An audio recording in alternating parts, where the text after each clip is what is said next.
നമസ്കാരം. അങ്ങനെ അണികൾ പാർട്ടിയെ തിരുത്തിയിരിക്കുന്നു. പറഞ്ഞു വരുന്നത് കോൺഗ്രസ് പാർട്ടിയുടെ അണികൾ, സാധാരണ ജനങ്ങൾ, കോൺഗ്രസ് പാർട്ടി ജയിച്ചു വരണമെന്ന് ആഗ്രഹിച്ച ജനങ്ങൾ കോൺഗ്രസിന്റെ ഉന്നത നേതൃത്വമായ ഹൈക്കമാൻഡിനെ തിരുത്തിയിരിക്കുന്നു. വേണമെങ്കിൽ പറയാം, ഹൈക്കമാൻഡ് ഈ ജനകീയ പ്രക്ഷോഭത്തിന്റെ അടിസ്ഥാനത്തിലല്ല തീരുമാനമെടുക്കുന്നത് എന്നൊക്കെ പറയാമെങ്കിലും വി ഡി സതീശൻ മുഖ്യമന്ത്രിയായി വരുമ്പോൾ തീർച്ചയായും ജനഹിതം നിറവേറിയിരിക്കുന്നു. യാതൊരു സംശയമില്ല. കോൺഗ്രസ് പാർട്ടി ജനഹിതത്തോടൊപ്പം, മാൻഡേറ്റിനോടൊപ്പം നിന്നിരിക്കുന്നു. ടീം UDFന്റെ വിജയം എന്ന് വി ഡി സതീശൻ എക്കാലത്തും പറഞ്ഞിരുന്നത് ഹൈക്കമാൻഡ് അംഗീകരിച്ചിരിക്കുന്നു. ഹൈക്കമാൻഡിന്റെ ഹാൻഡ് പിക്ഡ് ചോയ്സായി മിക്കവരും കരുതിയിരുന്ന KC വേണുഗോപാൽ പിന്നാക്കം പോയിരിക്കുന്നു. രമേശ് ചെന്നിത്തല പരിഗണിക്കപ്പെട്ടിട്ടില്ല. ലേശം ഖിന്നനുമാണ് ശ്രീ രമേശ് ചെന്നിത്തല. എങ്ങനെയാണ് ഈ വീഡിയോയിൽ സംസാരിക്കുന്നത്, എങ്ങനെയാണ് KCയെ കടത്തിവെട്ടി VD മുഖ്യമന്ത്രി പദത്തിലെത്തിയത് എന്ന ഒരു ലഘു അന്വേഷണം ഇതിൻ്റെ ആദ്യ ഘട്ടത്തിൽ തന്നെ പ്രേക്ഷകരോട് പങ്കുവെക്കാൻ ആഗ്രഹിക്കുകയാണ്. മുഖ്യമന്ത്രി തീരുമാനം വന്നിട്ട് അധിക നേരമായിട്ടില്ല. അതുകൊണ്ട് ചൂടോടെ തന്നെ ഇതിനുള്ളിലുള്ള ഈ ഒരു ലേറ്റസ്റ്റ് മൊമെന്റ് വിശകലനവുമായി എത്തുന്നു എന്ന് മാത്രം കരുതുക. നോക്കൂ, ആദ്യം മുതൽ തന്നെ കോൺഗ്രസ് ലെജിസ്ലേറ്റീവ് പാർട്ടിയിൽ KC വേണുഗോപാലിന് മൃഗീയമായ ഭൂരിപക്ഷം ഉണ്ടായിരുന്നു എന്നത് പരമ സത്യമാണ്. അത് രഹസ്യമൊന്നുമല്ല, പരസ്യമാണ്. കോൺഗ്രസ് നേതാക്കൾ, ലെജിസ്ലേറ്റീവ് പാർട്ടി നേതാക്കൾ പൂർണ്ണമായി തന്നെ ഏതാണ്ട് വൻതോതിലാണ് KCയെ മുഖ്യമന്ത്രി സ്ഥാനത്തേക്ക് ഉയർത്തിക്കാട്ടിയത്. കാരണം അങ്ങനെ പറ്റൂ. കാരണം ഹൈക്കമാൻഡ് കൾച്ചർ നിലവിലുള്ള ഒരു സംവിധാനത്തിൽ അങ്ങനെ പറ്റൂ. ഹൈക്കമാൻഡിൻ്റെ സ്വന്തം ആളായ, ഹൈക്കമാൻഡ് തന്നെയായ KC വേണുഗോപാലിനെതിരെ സംസാരിക്കാൻ സാധാരണ കോൺഗ്രസ് നേതാക്കൾക്ക് കഴിയില്ല. ഇത് അവരുടെ ഭാവിയുടെ വിഷയമാണ്. അപ്പോൾ പിന്നെന്താണ് സംഭവിച്ചിരിക്കുക? പിന്നെയുള്ളത് കോൺഗ്രസിൻ്റെ എളിയ പ്രവർത്തകർ, അവരുടെ ശബ്ദം പലപ്പോഴും വിസ്മരിക്കപ്പെടുകയാണ്. കാരണം കർണാടകത്തിൽ നമ്മളത് കണ്ടു. കോൺഗ്രസ് പ്രവർത്തകരുടെ വലിയ വികാരമായിരുന്നു ഇപ്പോഴത്തെ ഉപമുഖ്യമന്ത്രി, അല്ലെങ്കിൽ ഇപ്പോഴത്തെ ശക്തനായ നേതാവ് DK ശിവകുമാർ. അതേപോലെ തന്നെ വിക്രമാർക്ക വലിയ നേതാവായിരുന്നു തെലങ്കാനയിൽ. അദ്ദേഹമല്ലല്ലോ ജനവികാരമനുസരിച്ച് വന്നൊരു നേതാവാണ്. അതേപോലെ തന്നെ സച്ചിൻ പൈലറ്റ് ആയിരുന്നു രാജസ്ഥാൻ്റെ ഹൃദയത്തുടിപ്പ്. ജ്യോതിരാദിത്യ സിന്ധ്യ മധ്യപ്രദേശിൻ്റെ മുഖമായിരുന്നു, കോൺഗ്രസിൻ്റെ മുഖമായിരുന്നു, ജനകീയ ചോയ്സ് ആയിരുന്നു. ഇവിടെ എല്ലാം മുഖ്യമന്ത്രി സ്ഥാനത്തേക്ക് കോൺഗ്രസ് തിരഞ്ഞെടുത്ത ഒരു പ്രക്രിയ എന്ന് പറയുന്നത് കൃത്യമായ മാനദണ്ഡങ്ങൾ പാലിച്ചിരുന്നു. കോൺഗ്രസ് ലെജിസ്ലേറ്റീവ് പാർട്ടിയിൽ ആർക്കാണോ ഭൂരിപക്ഷം ആ വ്യക്തി തിരഞ്ഞെടുക്കപ്പെട്ടു. ആത്യന്തികമായി താൽക്കാലിക മുറിമുറുപ്പൊക്കെ ഉണ്ടായി, പക്ഷേ അവസാനം അത് ഡൈ ഡൗൺ ചെയ്തു. ചില സംസ്ഥാനങ്ങളിൽ ഉൾപ്പെടെ, മധ്യപ്രദേശിലും രാജസ്ഥാനിലും ഉൾപ്പെടെ അധികാരം നഷ്ടപ്പെടുന്ന ഒരു ഘട്ടവും ഉണ്ടായി. കർണാടക ഒരുപക്ഷെ അധികാരം ഇനിയിപ്പോൾ അടുത്ത ഊഴം BJPക്ക് ആയിരിക്കാനും സാധ്യതയുണ്ട്. അങ്ങനെയെങ്കിൽ എന്തുകൊണ്ട് കൺവെൻഷൻ കീഴ്വഴക്കങ്ങളെ മറികടന്നുകൊണ്ട് രാഹുൽ ഗാന്ധിയും പ്രിയങ്ക ഗാന്ധിയും സോണിയാഗാന്ധിയും മല്ലികാർജുൻ ഖാർഗെയും ചേർന്നുകൊണ്ട് VD സതീശനെ തിരഞ്ഞെടുക്കാൻ എന്തുകൊണ്ട് തീരുമാനിച്ചു? 11 ദിവസം, ഇത് 11 യുഗങ്ങൾ പോലെ നീണ്ട 11 ദിവസങ്ങൾ. 4-ാം തീയതി മാൻഡേറ്റ് ഉണ്ടാകുന്നു. 7-ാം തീയതി കോൺഗ്രസ് നിയമസഭാ കക്ഷി അംഗങ്ങളോട് ദൂതന്മാർ സംസാരിക്കുന്നു. അവർ ഹൈക്കമാൻഡിനെ തന്നെ ചുമതല ഏൽപ്പിക്കുന്നു. അതിനുശേഷം ഉദ്വേഗത്തിൻ്റെ ദിവസങ്ങൾ, മണിക്കൂറുകൾ ഇഴഞ്ഞിഴഞ്ഞ് നീങ്ങുകയാണ്. ഒരു പ്രഖ്യാപനം വരുന്നത് 11-ാം ദിവസം 14-ാം തീയതി കൃത്യം ഏതാണ്ട് നട്ടുച്ചയ്ക്ക് 12 മണിക്ക് ദീപാദാസ് മുൻഷി പ്രഖ്യാപനം പറയുകയാണ്. ഒറ്റ വരിയിൽ കേരളത്തിൻ്റെ ഭാവി മുഖ്യമന്ത്രിയായി നിയമസഭാ സാമാജികർ ഹൈക്കമാൻഡിനെ ചുമതലപ്പെടുത്തിയതനുസരിച്ച് ഹൈക്കമാൻഡ് പ്രഖ്യാപിച്ചിരിക്കുന്നത് ശ്രീ VD സതീശൻ്റെ പേരാണെന്ന് ഒറ്റ വാചകത്തിൽ പറഞ്ഞപ്പോൾ കേരളം നിശ്വാസമുതിർത്തു. പ്രധാന കാരണങ്ങളിലേക്ക് പോകാം. എന്തുകൊണ്ട് VD, എന്തുകൊണ്ട് KC ഇല്ല? രമേശ് ചെന്നിത്തലയുടെ മാറി നിൽക്കട്ടെ, അതേക്കുറിച്ച് ഞാൻ മറ്റൊരു വീഡിയോ, രമേശ് ചെന്നിത്തലയുടെ ഭാവിയെക്കുറിച്ച് മറ്റൊരു വീഡിയോ ചെയ്യാൻ ഉദ്ദേശിക്കുന്നത് കൊണ്ട് തീർച്ചയായും ഞാൻ അക്കാര്യം ഇപ്പോൾ ഈ വീഡിയോയിൽ ഉൾപ്പെടുത്തുന്നില്ല. രമേശ് ഫാക്ടർ വളരെ ഇമ്പോർട്ടൻറ്റുമാണ്. നോക്കൂ, KC വേണുഗോപാലിനെ അനുനയിപ്പിക്കാൻ വേണ്ടിയാണ് ഈ 11 ദിവസം വൈകിച്ചത് എന്നാണ് എൻ്റെ വിനീതമായ അഭിപ്രായം. അതിശക്തനാണ് KC വേണുഗോപാൽ. രാഹുൽ ഗാന്ധിയുടെ വലങ്കയാണ്. കോൺഗ്രസിൻ്റെ സംഘടനാ സംവിധാനത്തെ ചലിപ്പിക്കുന്ന പ്രധാനപ്പെട്ട മുഖമാണ്. മാത്രമല്ല ഇനി തിരഞ്ഞെടുപ്പുകൾ വരുന്നു മറ്റ് സംസ്ഥാനങ്ങളിൽ. ഉത്തർപ്രദേശിലും ഗുജറാത്തിലും ഉൾപ്പെടെ പഞ്ചാബിൽ ഉൾപ്പെടെ ഉടനടി തെരഞ്ഞെടുപ്പ് വരുന്നുണ്ട്. 6 മാസത്തിനുള്ളിൽ അതിന് സജ്ജമാകേണ്ടതുണ്ട് കോൺഗ്രസ് പാർട്ടി. അങ്ങനെയെങ്കിൽ ഈ സമയത്ത് KC വേണുഗോപാലിനെ പോലെ സംഘടനയെ ഉള്ളംകൈയിൽ വെച്ച് നടക്കുന്ന ഒരാളിനെ വെറുപ്പിച്ചുകൊണ്ട് ഒരു തീരുമാനമെടുക്കാനാവില്ല. രാഹുൽ ഗാന്ധിയൊക്കെ ആദ്യം വിചാരിച്ചു KC will throw his hat into the ring. പക്ഷേ KC അവസാനം രാഹുൽ ഗാന്ധി പറഞ്ഞാലെങ്കിലും ഒന്ന് പിന്മാറും. പക്ഷേ KC അവസാനം വരെ ഉടുമ്പ് പോലെ പിടിച്ചു നിന്നു എന്ന് തന്നെയാണ് ഇപ്പോൾ മനസ്സിലാകുന്നത്. രാഹുൽ ഗാന്ധിക്ക് അവസാന ദിവസം 14-ാം തീയതി ദിവസം വളരെയധികം ബുദ്ധിമുട്ടേണ്ടി വന്നു എന്ന രീതിയിലാണ് റിപ്പോർട്ടുകൾ. 2-2.5 മണിക്കൂറാണ് രാഹുൽ ഗാന്ധിയുടെ വസതിയിൽ ചർച്ച നടത്തിയത് KC വേണുഗോപാലുമായി. അവസാന സമന്വയം അദ്ദേഹത്തിന് ഒരുപക്ഷെ എന്തൊക്കെ ഓഫറുകളാണ് കൊടുത്തിട്ടുള്ളത്. ഒരുപക്ഷെ ഭാവിയിൽ AICC പ്രസിഡന്റ് വരെ ആകാനുള്ള സാധ്യതയുള്ള ഉന്നത നേതാവാണ് ശ്രീ KC വേണുഗോപാൽ എന്നുകൂടി ഓർക്കണം. ഒരുപക്ഷെ മല്ലികാർജുൻ ഖാർഗെക്ക് ശേഷം AICC പ്രസിഡന്റിനെ തിരഞ്ഞെടുക്കുമ്പോൾ KC വേണുഗോപാലിന് നറുക്ക് വീഴാനുള്ള എല്ലാ സാധ്യതയും ഞാൻ മുന്നിൽ കാണുന്നു. മറ്റൊരു കാരണം കൊണ്ടല്ല, കാരണം അതല്ലാതെ ഇത്രയും ദിവസം അനുനയിപ്പിക്കപ്പെടലിന് വിധേയനാകാതെ നിന്ന KC വേണുഗോപാൽ വഴങ്ങിയെങ്കിൽ അത് മാത്രമായിരുന്നു വിഷയം. രമേശ് ചെന്നിത്തല ഒരു വിഷയമേ ആയിരുന്നില്ല. അദ്ദേഹത്തെ പിന്തുണയ്ക്കാൻ അധികം MLA ഉണ്ടായിരുന്നില്ല എന്നോർക്കണം. 4-5 പേരുണ്ടാവും. ഇപ്പം ലിസ്റ്റിൽ രമേശ് ചെന്നിത്തല ഉൾപ്പെടെ 20 പേരുടെ പേരാണ് സപ്പോർട്ടാണ് പറയുന്നത് എങ്കിൽ പോലും അവസാനം വരെ കൂടെ ഉണ്ടായിരുന്നത് ഒരുപക്ഷെ ജ്യോതികുമാർ ചാമക്കലയും TJ വിനോദും ഒക്കെ തന്നെയാണ് അവസാനം വരെ കൂടെ ഉണ്ടായിരുന്ന ആളുകൾ. അപ്പം ഇതൊന്നും പോരാ. പിന്നെ ഒരു മുഖ്യമന്ത്രി പദത്തിൽ തികത്താൻ ഹൈക്കമാൻഡിൻ്റെ വലിയ പ്രീതിയൊന്നും രമേശ് ചെന്നിത്തലയ്ക്കില്ല. ഏക പ്രതീക്ഷ ഒരു കൺസെൻസസ് കാൻഡിഡേറ്റായി വരാം എന്നത് മാത്രമാണ്. അപ്പം കൺസെൻസസിന് സാധ്യത ആദ്യമേ തന്നെ തള്ളപ്പെട്ടു. ഒന്നുകിൽ KC അല്ലെങ്കിൽ VD എന്നതാണ്. ഇവിടെയാണ് KC വഴങ്ങി എന്നത് 21-ാം മണിക്കൂർ അല്ലെങ്കിൽ 11-ാം മണിക്കൂർ നേരത്താണ് വഴങ്ങിയത്.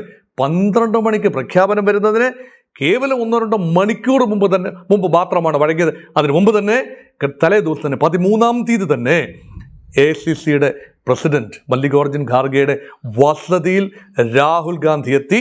പ്രിയങ്ക ഗാന്ധിയുടെ ഇൻപുട്ടും എടുത്ത് തീരുമാനമെടുത്തു വെച്ചതാണത്. KC അറിയിച്ചത് ഒരുപക്ഷെ അവസാന നിമിഷമാണ്. അത് വഴക്കിയെടുക്കുക എന്നുകൂടിയുള്ളതാണ് ഏറ്റവും പ്രധാനപ്പെട്ട കാര്യം. അതിനുശേഷം KC വേണുഗോപാൽ പത്രക്കാരോട് സംസാരിക്കുന്നത് കൂടി കേട്ടതിന് ശേഷമാണ് ഞാൻ ഈ വീഡിയോ ചെയ്യുന്നതെന്ന് ഓർക്കണം. വളരെ പോസിറ്റീവായി, വളരെയധികം ഖിന്നനാണ് അദ്ദേഹം. ഉള്ളിൽ വളരെയധികം ജട്ടലുണ്ട്. ഇതൊന്നും തന്നെ പുറത്ത് കാട്ടാതെ പരിണിതപ്രജ്ഞനായ ഒരു രാഷ്ട്രീയ നേതാവിൻ്റെ മെയ്വഴക്കത്തോടെ അദ്ദേഹം മാധ്യമങ്ങളോട് സംസാരിക്കുന്നു. ഹൈക്കമാൻഡ് തീരുമാനം പൂർണ്ണ മനസ്സോടെ അംഗീകരിക്കുന്നു. ഒറ്റക്കെട്ടായി UDF പോകും. സതീശനുള്ള പിന്തുണ പ്രഖ്യാപിക്കുന്നു.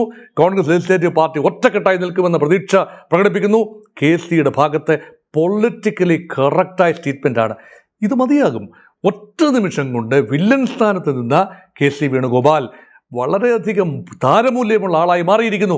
അപ്പോൾ എങ്ങനെ പ്രതികരിക്കണമെന്ന് KC വേണുഗോപാൽ അറിയാം. അങ്ങനെ ഒരു പ്രതികരണമല്ല രമേശ് ചെന്നിത്തലയുടെ ഭാഗത്ത് വന്നത് എന്നുകൂടി പറയുമ്പോഴാണ് KCയുടെ ഒരു വാല്യൂ നമുക്ക് മനസ്സിലാകുന്നത്.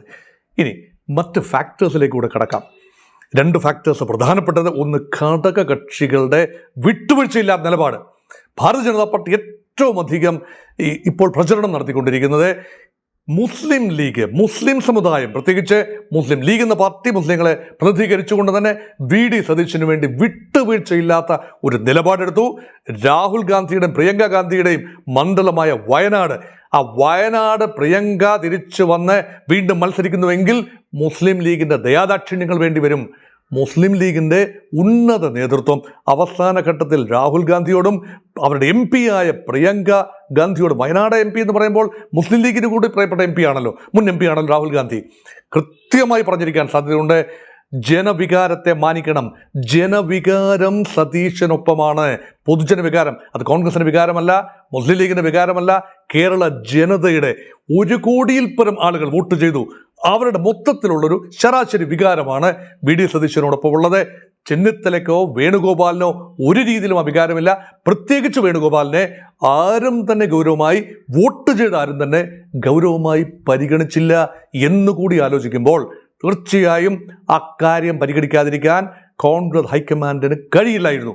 അതുകൊണ്ടാണ് ഹൈക്കമാൻഡ് ഏറെ സമയം എടുത്തുകൊണ്ട് ഓൾട്ടർനേറ്റ് ഒപ്പീനിയൻസ്, അതർ ഒപ്പീനിയൻസ് അതെടുക്കുന്നു. CLP അംഗങ്ങളെ സംസാരിച്ചപ്പോൾ കൃത്യമായൊരു നിഗമനത്തിലെത്തി, അത് വേണുഗോപാൽ തന്നെയാണ്. അത് എന്തുകൊണ്ട് അത് ഓർക്കസ്ട്രേറ്റഡ് ആണ് എന്ന് തിരിച്ചറിയാൻ തക്ക വിവേകം രാഹുൽ ഗാന്ധി കാട്ടി, പ്രിയങ്ക ഗാന്ധി കാട്ടി, ഖാർഗെ കാട്ടി. എന്തുകൊണ്ടാണ് ഓർക്കസ്ട്രേറ്റഡ്, അല്ലെങ്കിൽ എൻജിനീയർഡ് ആണ്, അല്ലെങ്കിൽ ജൈവികമായി വരുന്നതല്ല, അത് ഔട്ട് ഓഫ് കമ്പൽഷൻ വരുന്നതാണ് എന്ന് മനസ്സിലാക്കാൻ കഴിയുന്നു. കാരണം കോൺഗ്രസിൻ്റെ പ്രവർത്തനം എത്രയോ കാലമായി, രാഹുൽ ഗാന്ധി രാഷ്ട്രീയത്തിലുള്ള കാലം മുഴുവൻ, ഈവൻ തൻ്റെ പിതാവ് കാലം മുതൽ, രാജീവ് ഗാന്ധിയുടെ കാലം മുതൽ അടുത്ത് നിന്ന് കാണുന്നതല്ലേ. എപ്പോഴെല്ലാം ഹൈക്കമാൻഡിനോടൊപ്പം നിൽക്കുന്ന ഒരാൾ രംഗത്തുണ്ടെങ്കിൽ അതിനെതിരെ കോൺഗ്രസ് MLA മാർ, MP മാർ, സാമാജികർ നിൽക്കില്ല. അതുകൊണ്ട് KC ഇത് മനസ്സിലാക്കാനുള്ള വിവേകം രാഹുൽ ഗാന്ധി കാണിച്ചു. അങ്ങനെയെങ്കിൽ നേരത്തെ പ്രഖ്യാപനമാകാമായിരുന്നല്ലോ.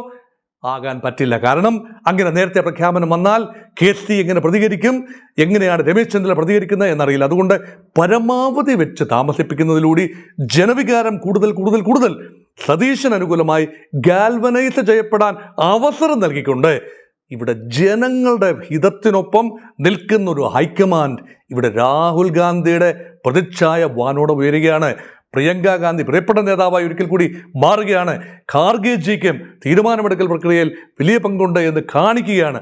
യഥാർത്ഥത്തിൽ അല്ല എങ്കിൽ ഇപ്പോൾ BJP-കാരാണ് രാഹുൽ ഗാന്ധിയെ പപ്പു എന്നൊക്കെ വിളിക്കുന്ന, അല്ലെങ്കിൽ ശരാശരി ജനം ഉൾപ്പെടെ രാഹുൽ ഗാന്ധിയെ പപ്പു എന്ന് വിളിക്കുന്ന അന്തരീക്ഷം ഉണ്ടാകുന്നത് ഒഴിവാക്കണമെന്ന് രാഹുൽ ഗാന്ധിയോട് കരുതലുള്ള ആളുകൾ ഒരുപക്ഷെ പറഞ്ഞിട്ടുണ്ടാവും. അത് മുസ്ലിം ലീഗ് മാത്രമായിരിക്കില്ല, മറ്റുള്ളവരും പറഞ്ഞിട്ടുണ്ടാവും. ആരാണ് മറ്റുള്ളവർ? പറഞ്ഞവരിൽ പ്രധാനപ്പെട്ട ആളുകളാണ് മുൻ KPCC പ്രസിഡന്റുമാരായ VM സുധീരനും K മുരളീധരനും. ഈ രണ്ടു പേരും ഉള്ള കാര്യം തുറന്നങ്ങോട്ട് പറഞ്ഞു. അവരൊന്നും ഈ ചക്കളത്തി പോരാട്ടത്തിൽ നേരിട്ട് പങ്കെടുത്ത ആളുകളല്ല. മുല്ലപ്പള്ളി രാമചന്ദ്രനും ടെലിഫോൺ കോൺവെർസേഷനിൽ രാഹുൽ ഗാന്ധിയോട് സമാനമായ അഭിപ്രായം പറഞ്ഞിരിക്കാൻ സാധ്യതയുണ്ട്. AK ആന്റണിക്ക് ഈ ഗ്രൂപ്പ് ഒന്നും ബാധകമല്ല, ഹൈക്കമാൻഡും ബാധകമല്ല. അദ്ദേഹമാണ് റിട്ടയർഡ് ലൈഫ് നയിക്കുന്ന ഒരാളാണ്. അദ്ദേഹം പറഞ്ഞു കാണും കേരളത്തിൽ ഉണ്ടാകുന്ന, ഹൈക്കമാൻഡ് അറിയേണ്ട ഇതാണ്, കേരളത്തിൽ സതീശൻ എൻജിനീയർ ചെയ്യുന്ന, തുറന്നു വിടുന്ന, ഒരു ഓർക്കസ്ട്രേറ്റ് ചെയ്യുന്ന, അല്ല എങ്കിൽ ആർട്ടിഫിഷ്യലി ജനറേറ്റ് ചെയ്യുന്ന ഒരു പ്രതിഷേധ റാലികളാണോ കണ്ടത്? അതോ ജൈവികമായി ജനം വളരെ ഓർഗാനിക്കായി ജനങ്ങൾ തെരുവിലിറങ്ങി പ്രതിഷേധിക്കുകയായിരുന്നോ? ഒരുപക്ഷെ ആന്റണി ആയിരിക്കണം ഇത് പറഞ്ഞത്. അല്ല, ജനങ്ങളുടെ അഭിപ്രായമാണ്. ജനങ്ങളുടെ പ്രതികരണത്തിന് ഹൃദയത്തിൻ്റെ ഭാഷയാണുള്ളത്. അത് അണ്ടർ എസ്റ്റിമേറ്റ് ചെയ്യരുത്. ഇത് മുസ്ലിം ലീഗിൻ്റെ വാക്കല്ല, ഇത് കോൺഗ്രസിൻ്റെ തന്നെ വാക്കാണ്. ശരാശരി കോൺഗ്രസ് പ്രവർത്തകൻ്റെ വികാരമാണ് തെരുവിൽ കണ്ടത്. അങ്ങനെ തെരുവിലിറങ്ങി പ്രക്ഷോഭം നടത്തിയത് അബദ്ധമായി എന്ന് പലരും പറഞ്ഞത് ഇപ്പോൾ മാറിയിരിക്കുന്നു. അത് അബദ്ധമല്ല. ജനം വലിയ തോതിൽ തെരുവിലിറങ്ങിയത്, മുസ്ലിം ലീഗ് ശക്തമായ നിലപാടെടുത്തത്, കേരള കോൺഗ്രസ് ജോസഫ് ഗ്രൂപ്പിന്റെ നേതൃത്വം ഉൾപ്പെടെ പറഞ്ഞു ജനവികാരത്തെ കാണാതെ പോകരുത്. എന്തിന് RSP നേതാവ് ഷിബു ബേബി ജോൺ പോലും പറഞ്ഞു ജനവികാരം ആത്യന്തികമായി പരിഗണിക്കപ്പെടണം. ജനവികാരം ഇല്ല എങ്കിൽ സതീശൻ അനുകൂലമാണ് ജനവികാരം, അതില്ല എങ്കിൽ ഈ ആളുകൾക്ക്, ഘടകകക്ഷികളുടെ നേതാക്കൾക്ക് പോലും അടുത്ത തിരഞ്ഞെടുപ്പിൽ ഉയർത്തെഴുന്നേറ്റ് വരുന്ന LDF-നോട് മുട്ടി നിന്നുകൊണ്ട് ജയിച്ചു വരാൻ കഴിയാത്ത സാഹചര്യം ഉണ്ടാകും. കോൺഗ്രസ്സുകാർ ഗ്രൂപ്പൊക്കെ കളിക്കാം, ഹൈക്കമാൻഡ് ഗ്രൂപ്പൊക്കെ കളിക്കാം, ടിക്കറ്റ് കിട്ടുക എന്നത് മാത്രമാണ് അവർക്ക് പ്രധാനം. പക്ഷേ മുസ്ലിം ലീഗുകാർക്ക് വീണ്ടും ജയിച്ചു വരണം, അവർക്ക് ഇറങ്ങി നടക്കണം. സംവിധായകൻ അവർക്ക് വോട്ട് ചെയ്ത പ്രിയപ്പെട്ട വോട്ടർമാരെ ഫേസ് ചെയ്യണം.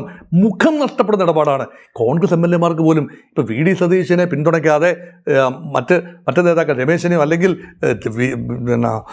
KC വേണുഗോപാലെ പിന്തുണച്ച കോൺഗ്രസിൻ്റെ MLA-മാർക്ക് ഇറങ്ങി നടക്കാൻ പറ്റാത്തൊരവസ്ഥ വരും. ഇത് അവർക്കും അറിയാം, ഉള്ളിലറിയാം. അതുകൊണ്ട് ഇപ്പോൾ VD സതീശൻ്റെ പേര് വന്നിരിക്കുന്നു. അതിനുള്ള പ്രധാന കാരണം ഘടകകക്ഷികളുടെ ഭാഗത്തു നിന്ന് ഉണ്ടായ വിട്ടുവീഴ്ചയില്ലാത്ത നിലപാടാണ്. മുസ്ലിങ്ങൾ കേരളം കൊണ്ടുപോകുന്നു എന്ന് പറഞ്ഞുകൊണ്ട് ആരും പരിഭ്രമിച്ചിട്ട് കാര്യമില്ല. ഇത് മുസ്ലിങ്ങൾ കൊണ്ടുപോകുന്നതല്ല. ഇനി മറ്റൊരു കാരണം കൂടിയുണ്ട്. ആത്മാർത്ഥമായി ഒന്ന് ആലോചിച്ച് നോക്കൂ. മറ്റു കാര്യങ്ങളെല്ലാം മറിച്ച് വെച്ചുകൊണ്ട് ആലോചിച്ച് നോക്കൂ. നിലപാടെടുക്കാൻ കഴിയുന്ന ഒരു കോൺഗ്രസ്സുകാരനെ, ഒരു കോൺഗ്രസ് നേതാവിനെ തിരക്കിയുള്ള യാത്രയിലല്ലായിരുന്നോ കേരളം? ശരാശരി കോൺഗ്രസ്സുകാർ, നേതാക്കളെന്ന് ഞാൻ പറയുന്നില്ല, ശരാശരി കോൺഗ്രസ് പ്രവർത്തകർ, ചങ്കുറപ്പുള്ളൊരു നേതാവിനെ, സംഘടനാ സംവിധാനത്തെ പിടിച്ചു കുലുക്കാൻ തക്ക ജനഹൃദയങ്ങളിലേക്ക് ആഴത്തിൽ ഇറങ്ങി നിൽക്കാൻ കഴിയുന്ന ഒരു നേതാവിനെ തിരക്കിയുള്ള കാത്തിരിപ്പിലായിരുന്നല്ലോ. വേഴാമ്പലിനെ പോലെ അവർ കാത്തിരുന്നു. അവരുടെ മുമ്പിൽ എത്തിയത് മുൻകാല നേതാക്കളായ കെ കരുണാകരൻ, ഉമ്മൻചാണ്ടി, അതുപോലെ AK ആന്റണിയും ഒക്കെയുള്ള നേതാക്കൾ അവരുടെ മുമ്പിൽ പറത്തിറങ്ങി. പക്ഷേ അവർക്കൊന്നും സിംഗിൾ ഹാൻഡഡ്ലി, അധികം പേരുടെ പിന്തുണയില്ലാതെ, ഹൈക്കമാൻഡിന്റെ കാര്യമായ കൈവപ്പില്ലാതെ, അല്ലെങ്കിൽ കോൺഗ്രസിന്റെ സംഘടനാ സംവിധാനത്തിന്റെ പിന്തുണ ഉണ്ട്, ഇല്ലെന്ന് പറയുന്നില്ല, പൂർണ്ണമായി ഇല്ലാതെ ഒറ്റയ്ക്ക് ജനഹൃദയങ്ങളിൽ പൂർണ്ണമായി ഇറങ്ങി നിൽക്കാൻ കഴിഞ്ഞിട്ടില്ല. ഗ്രൂപ്പിനതീതമായി ബന്ധങ്ങൾ ഉണ്ടാക്കാൻ, ഗ്രൂപ്പിനതീതമായി സംഘടനയെ വളർത്തിക്കൊണ്ടുവരാൻ ഈ മുൻപ് പറഞ്ഞ ആർക്കും കഴിഞ്ഞിട്ടില്ല. എല്ലാവരും ഗ്രൂപ്പ് മാനേജർമാരോ ഗ്രൂപ്പ് നേതാക്കളോ ആയിരുന്നു.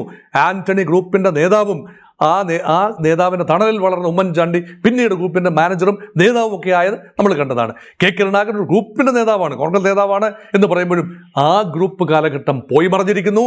സതീശൻ്റെ വിജയം ഗ്രൂപ്പുകളുടെ മരണമണിയാണ് കാട്ടുന്നത്. നോക്കൂ, സതീശൻ ഗ്രൂപ്പില്ലാത്ത കാലത്തെ പുതിയ നേതൃത്വമാണ്, ജൻസിയുടെ നേതാവാണ്, സ്ത്രീകളുടെ ഒരു ഹൃദയത്തുടിപ്പാണ്. അല്ല എങ്കിൽ മാറ്റം, ഗ്രൂപ്പ് കാലഘട്ടം മടുത്തിരുന്ന കോൺഗ്രസിനെ സ്നേഹിക്കുന്ന ശരാശരി കോൺഗ്രസിനെ നെഞ്ചിലേറ്റുന്നവരുടെ ഒരു വികാരമാണ്. അവരാഗ്രഹിച്ചിട്ടുണ്ടാകാം ഈ ഗ്രൂപ്പ് എന്ന അശ്വിനിപാദം എന്തെങ്കിലും ഒന്ന് വീണ് മറഞ്ഞെങ്കിൽ ഒരു നല്ല നേതാവ് വന്നിരുന്നെങ്കിൽ. അവർ കാത്തിരുന്ന നേതാവാണ്. അവരാഗ്രഹിച്ചത്, എക്കാലത്തും അവരാഗ്രഹിച്ചിരുന്നത് പുറത്തു പറഞ്ഞ നേതാവാണ്. വെള്ളാപ്പള്ളി നടേശനും SNDP ജനറൽ സെക്രട്ടറി, അതുപോലെ സുകുമാരൻ നായരും സുകുമാരൻ നായരും NSSന്റെ ജനറൽ സെക്രട്ടറി, അവരൊക്കെ പറയുന്ന വാചകങ്ങൾക്ക് ഉരുളക്കുപ്പേരി പോലെ മറുപടി കൊടുത്തില്ല എങ്കിൽ പോലും ആ പറയുന്ന ജൽപ്പനങ്ങൾ അവരുടെയൊക്കെ താല്പര്യങ്ങളാണ്, ചില വെസ്റ്റേൺ ഇൻട്രസ്റ്റുകളാണ്. അതിനൊന്നും പുറകെ പോകാതെ അവരെ സമന്വയിപ്പിക്കാൻ, അവരെ ഒന്ന് അനുനയിപ്പിക്കാൻ, അവരുടെ വരാന്തകളിൽ നിരങ്ങാതെ, ഈ പറഞ്ഞ NSS ജനറൽ സെക്രട്ടറിയുടെ വാക്കിൽ പറഞ്ഞ തിണ്ണ നിരങ്ങാൻ മെനക്കെടാതെ, തിണ്ണ നിരങ്ങി നട്ടല് പണയപ്പെടുത്താതെ, തൻ്റെ നട്ടല് വാഴപ്പിണ്ടിയല്ല ഒന്നാന്തരം നട്ടലാണെന്ന് കാണിച്ച VD സതീശൻ നിലപാടുകളുടെ രാജകുമാരനായി ജനം മാറ്റത് മുസ്ലിങ്ങൾക്കും മുസ്ലിം ലീഗിനും വഴിപ്പെട്ടു എന്ന് പറയാനാവില്ല. ഒരുപക്ഷെ വെള്ളാപ്പള്ളി നടേശനെതിരെയും ഒരുപക്ഷെ സുകുമാരൻ നായർക്കെതിരെയും വിട്ടുവീഴ്ചയില്ലാതെ, അല്ലെങ്കിൽ സമ്മർദ്ദത്തിന് താൻ വഴിപ്പെടില്ല എന്ന നിലപാടാവാം മുസ്ലിം ജനസാമാന്യത്തിനും മുസ്ലിം ലീഗിനും VD സതീശനെ വളരെ പ്രിയങ്കരനാക്കിയത് എന്നെനിക്ക് അഭിപ്രായമുണ്ട്. അതുമാത്രമല്ല, ടീം UDF നിരന്തരം അദ്ദേഹം പറഞ്ഞുകൊണ്ടിരുന്ന ടീം UDF എന്ന ആ ഒരു പ്രയോഗത്തിൻ്റെ വിജയവും ഇവിടെ കാണുന്നു. ഇനി അവസാന നിമിഷങ്ങളുടെ ഒരു ഡൈനമിക്സ് കൂടി പറഞ്ഞുകൊണ്ട് ഞാനിത് വീഡിയോ അവസാനിപ്പിക്കുന്നു. എന്താണ് ലാസ്റ്റ് മിനിറ്റ് ഡൈനമിക്സ്? 14-ാം തീയതി രാവിലെയും ചിത്രം വ്യക്തമല്ല. 13-ാം തീയതി കേരളം ഉറങ്ങാൻ കിടന്നത് ഉദ്വേഗത്തോടെയാണ്. നാളെ നേരം വെളുക്കുമ്പോൾ 11 മണിക്ക് പ്രഖ്യാപനമുണ്ടാകും. അത് ഡൽഹിയിലാകുമോ പ്രഖ്യാപനം, തിരുവനന്തപുരത്താവുമോ, യാതൊരു നിശ്ചയവുമില്ലാത്ത ഒരു രീതിയിലാണ്. അങ്ങനെയാണ് അവസാന നിമിഷവും 2 വീടുകൾ ശ്രദ്ധാകേന്ദ്രങ്ങളാകുന്നു. അതിലൊരു വീട് മല്ലികാർജുൻ ഖാർഗെയുടെ ഭവനമാണ്. മല്ലികാർജുൻ ഖാർഗെയുടെ ഭവനത്തിലേക്ക് നേതാക്കൾ എത്തുന്നു. അവരെത്തുന്നത് സംഘടനയുടെ ചുമതലയുള്ള, അല്ലെങ്കിൽ ഈ കേന്ദ്ര നിരീക്ഷകരായി കേരളത്തിലേക്ക് പുറപ്പെടാനിരുന്ന 2 പേരാണ്. അവർ കൂടെ വന്നിട്ടാണ് കാര്യങ്ങൾ CLPയിൽ തീരുമാനമുണ്ടാക്കുന്നത്. അത് നമുക്ക് കാത്തിരിക്കാം. അപ്പോൾ അവർ 2 പേരും കൃത്യമായി കൂടിയാലോചനകളിൽ ലാസ്റ്റ് മിനിറ്റെല്ലാം. കാരണം കഴിഞ്ഞ ദിവസം പോലും അറിയില്ല ആരാണ് മുഖ്യമന്ത്രി എന്ന് കഴിഞ്ഞ ദിവസം പോലും അറിയില്ല. ഇതറിയാമായിരുന്നവർ രാഹുൽ ഗാന്ധി, പ്രിയങ്ക ഗാന്ധി, സോണിയാഗാന്ധി, മല്ലികാർജുൻ ഖാർഗെ, ഈ 4 പേരിൽ നിന്നും 5-മതൊരാൾക്കറിയാമെങ്കിൽ അതൊരുപക്ഷേ ജയറാം രമേശ്. കഴിഞ്ഞ ദിവസം മാധ്യമങ്ങൾ മുന്നിൽ വന്ന് ഒറ്റ വരിയിൽ പറഞ്ഞു നാളെ തീരുമാനമുണ്ടാകും. ഒരുപക്ഷെ അദ്ദേഹം മാധ്യമ വിഭാഗത്തിന് ചുമതലയുള്ള ആളാണ്, അദ്ദേഹം ഒരുപക്ഷെ അറിഞ്ഞിരിക്കാം. അതുകൊണ്ട് കോൺഗ്രസ് വിട്ട നിരീക്ഷകരായ ആളുകൾ പോലും, അജയ് മക്കൻ ആകട്ടെ, മഹാരാഷ്ട്രയിൽ നിന്ന് വന്ന നേതാവാകട്ടെ, 2 പേരും അറിഞ്ഞിട്ടില്ല. അവരോട് മല്ലികാർജുൻ ഖാർഗെ വിവരം പറയുന്നു. അതൊരു കേന്ദ്രം. 2-ാമത്തെ കേന്ദ്രം എന്ന് പറയുന്നത് രാഹുൽ ഗാന്ധിയുടെ വസതിയാണ്. രാഹുൽ ഗാന്ധിയുടെ വസതിയിലേക്ക് ആദ്യം തന്നെ പ്രിയങ്ക ഗാന്ധി എത്തുന്നു. അത് മാധ്യമ കണ്ണുകളിൽ പെടാതെ തന്നെ പ്രിയങ്ക ഗാന്ധി വളരെ നേരത്തെ തന്നെ എത്തി. പ്രിയങ്ക ഗാന്ധിയുടെയും രാഹുൽ ഗാന്ധിയുടെയും സാന്നിധ്യത്തിൽ KC വേണുഗോപാലിനെ വിളിച്ചു വരുത്തുന്നു. മണിക്കൂർ 2-2.5 മണിക്കൂർ നീളുന്ന വിശദമായ കൂടിയാലോചനകളാണ്. അപ്പം മാധ്യമങ്ങൾക്ക് വലിയ ആകാംക്ഷയാണ്, ഇനി കെ സി വേണുഗോപാൽ തന്നെ ആവുമോ, അദ്ദേഹത്തിന് ചില നിർദ്ദേശങ്ങൾ കൊടുത്ത് കേരളത്തിലേക്ക് അയക്കാനാണോ? പിന്നെ റിപ്പോർട്ട് വരുന്നു, ഒരു പ്രത്യേക വിമാനത്തിൽ കേരളത്തിലേക്ക് തിരിക്കുന്ന പ്രത്യേക 4 സീറ്റ് വിമാനത്തിൽ കെ സി വേണുഗോപാലിൻ്റെ പേരില്ല. അതിനർത്ഥം കെ സി മുഖ്യമന്ത്രി ആവില്ല എന്ന ഒരു ചിന്ത അന്നേരം മുതലാണ് വന്നത്. അത് മാത്രമല്ല, ഈ മുഖ്യമന്ത്രി ആകാനാണെങ്കിൽ താങ്കളായിരിക്കും മുഖ്യമന്ത്രി എന്ന് ഒരു വാക്ക് പറഞ്ഞു വിട്ടാൽ മതിയല്ലോ, ധൈര്യമായി പോയി ചുമതല എടുക്കൂ എന്ന് പറഞ്ഞാൽ മതിയല്ലോ. പക്ഷേ സമന്വയിപ്പിക്കാനുള്ള, സമാധാനിപ്പിക്കാനുള്ള അവസാന ശ്രമം എന്ന നിലയിൽ അതിനെ കാണാം. അപ്പം അതുകൊണ്ട് അവസാനം പ്രഖ്യാപനം വന്നിരിക്കുന്നു, ഏവരും ആഗ്രഹിച്ച തീരുമാനം വന്നിരിക്കുന്നു. വി ഡി സതീശൻ കേരളത്തിൻ്റെ മുഖ്യമന്ത്രിയായി അടുത്ത ആഴ്ച 62 വയസ്സ് തികയുന്ന വി ഡി സതീശൻ, ചുറുചുറുക്കുള്ള നേതാവായ വി ഡി സതീശൻ വലിയ പ്രതീക്ഷയോടുകൂടി കേരളത്തിൻ്റെ മുഖ്യമന്ത്രി പദവിയിലേക്ക് എത്തുകയാണ്. അദ്ദേഹത്തിന് നേരിടാൻ പോകുന്ന വെല്ലുവിളികൾ, തീർച്ചയായും വെല്ലുവിളികൾ ഉണ്ടാകും. എങ്ങനെയാണ് ഈ രണ്ടുപേരെ ഹൈക്കമാൻഡ് കൾച്ചറുമായി എങ്ങനെ കോൺഗ്രസിന് മുന്നോട്ട് പോകാം, എത്ര പൊരുത്തപ്പെടലുകളാണ് വേണ്ടത്, മന്ത്രിസഭാ രൂപീകരണവുമായി ബന്ധപ്പെട്ട വെല്ലുവിളികൾ എന്തെല്ലാമാണ്, ഇതെല്ലാം തന്നെ ഒരു വീഡിയോയിൽ പറയുന്നത് കൊണ്ടും പ്രത്യേകിച്ച് രമേശ് ചെന്നിത്തലയുടെ ഒരു റോൾ എന്തായിരിക്കും ഭാവി എന്നത് മറ്റൊരു വീഡിയോയിൽ പറയുന്നത് കൊണ്ട് ജനത ഒഴിവാക്കിക്കൊണ്ട് അവസാനിപ്പിക്കട്ടെ. നമസ്കാരം.